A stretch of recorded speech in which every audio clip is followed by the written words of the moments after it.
Some Arkansas cotton farmers are testing the benefits of a new conventional variety, which is said to have outstanding yields and fiber quality.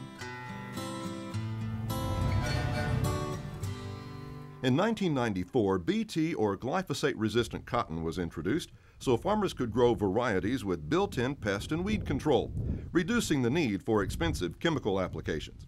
Because of its performance, bioengineered cotton practically replaced conventional varieties. Now, because Bt cotton is no longer effective in controlling pigweed, growers are having to revert back to disking their fields and using chemical burn-downs to prevent the weed from germinating.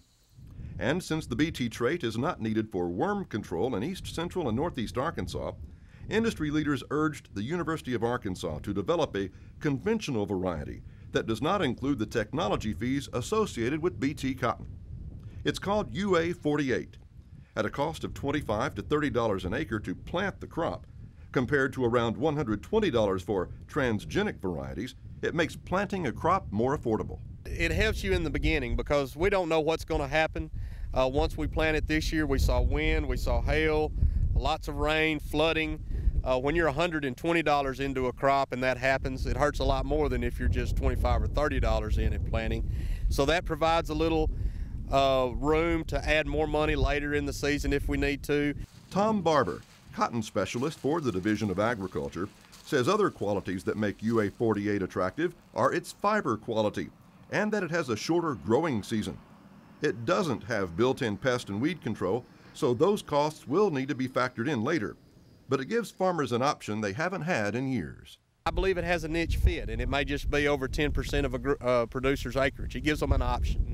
And I may have some marginal ground that usually doesn't produce a lot of cotton, but I don't want to put the investment of a variety that costs so much at planting. Well, conventional cotton gives you an option to have less invested at planting and maybe turn that marginal ground into profitable ground by growing cotton.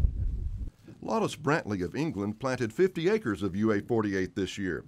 While he will not be sure of the actual quality of the lint until after it's graded, cotton farmers owe it to themselves to check it out. The information that we've received and watched for the last at least 3 years, that it does in fact have superior lint quality characteristics. It's an early season variety, which is important to our farm.